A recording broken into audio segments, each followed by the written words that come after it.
मेरे साइड में जो फोटो लगी है, क्या आप उसे पहचानते हैं? ज्यादातर लोगों का जवाब होगा हाँ, ये तो मोनालिसा की बहुत फेमस पेंटिंग है। मोनालिसा एक ऐसा नाम है जिसको हर किसी ने सुना है और इसकी पेंटिंग को भी लगभग हर कोई पहचानता है। मोनालिसा को दुनिया की सबसे रहस्यमयी, महंगी और फेमस पेंटिंग माना जाता है। इस पेंटिंग के बारे में अब तक सबसे ज्यादा लिखा गया है, पढ़ा गया है और रिसर्च की जा चुकी है। वैसे तो दुनिया में दो पेंटिंग सबसे ज्यादा फेमस हुई है और इत्तेफाक ये है कि इन दोनों पेंटिंग्स के पेंटर का नाम लियोनार्डो है, लेकिन ये दोनों लियोनार्डो अलग अलग है।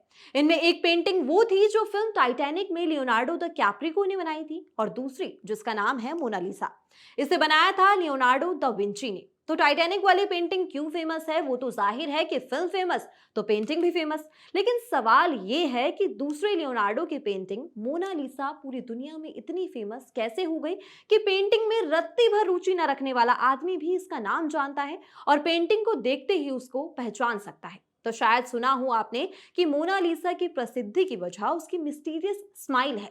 लेकिन क्या सच में यही बात है या कोई और ही वजह है? तो चलिए आज इस वीडियो में हम इसी पेंटिंग के बारे में बात करेंगे, इसके तमाम इंटरेस्टिंग फैक्ट्स को जानेंगे और जानेंगे कि इस पेंटिंग का इतिहास क्या है, ये इतनी फेमस कैसे हुई और सबसे बड़ा सवाल कि इसकी कीमत कितनी है। तो नमस्कार, इंडिया न्यूज बिजनेस पर है आप और मैं हूं आपके साथ दीक्षा राठौर।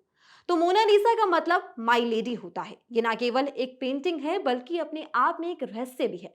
इस तस्वीर की सबसे बड़ी खासियत है इसकी मुस्कान, यानी कि इसकी स्माइल। इस पर अब तक कई रिसर्च की जा चुकी है। कहा जाता है कि मोनालिसा पेंटिंग में बने चेहरे की मुस्कान हर कोने से अलग ही एंगल में दिखाई देती है। पहले काफी ज्यादा दिखाई देती है, फिर धीरे धीरे ये फीकी पड़ने लगती है, आखिर में तो ये पूरी तरह से खत्म हो जाती है। मोनालिसा के सिर्फ होठ बनाने के लिए लियोनार्डो दा विंची को 12 साल लग गए थे और उनकी इसी स्माइल के लिए तो एक व्यक्ति ने अपनी जान भी दे दी थी। जी हाँ, रिपोर्ट्स के मुताबिक फ्रांस के एक आर्टिस्ट लुस मास्पेरो ने 23 जून 1852 को पेरिस के होटल की छत से कूदकर अपनी जान दे दी थी। वो मोनालिसा की रहस्यमय मुस्कान और सुंदरता के लिए पागल था।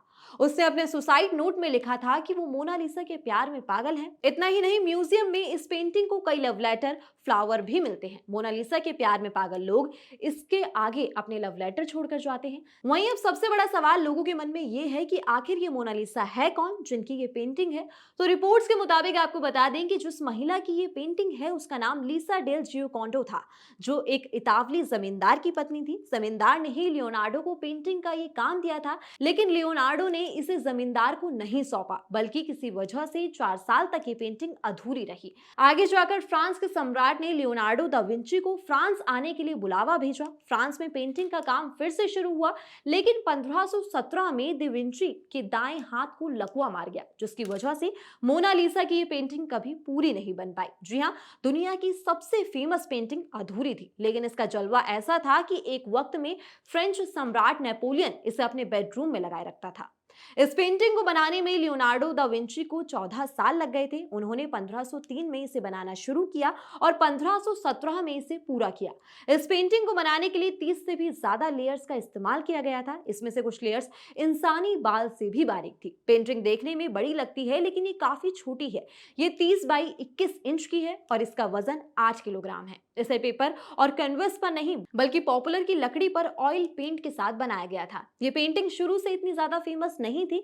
ये फेमस तब हुई जब रीस लूव म्यूजियम पेरिस से ये चोरी हो गई। 21 अगस्त 1911 को इतने बड़े म्यूजियम से पेंटिंग का चोरी हो जाना बहुत बड़ी बात थी। इसके चोरी होने के बाद पहला शक पेंटर पाब्लो पिकासो पर गया था, लेकिन उनसे पूछताछ के बाद ये इल्जाम उन पर से हटा दिया गया था। काफी जांच पड़ताल के बाद पता लगा कि इसे म्यूजियम के ही एक कर्मचारी वर्कर विंसेजो पेरुग्रिया ने चोरी किया था। वो इस पेंटिंग को वापस इटली लेकर जाना चाहते थे। उनका मानना था कि ये इटली की धरोहर है। इटली में कुछ समय रखने के बाद इसे वापस म्यूजियम में रख दिया गया था।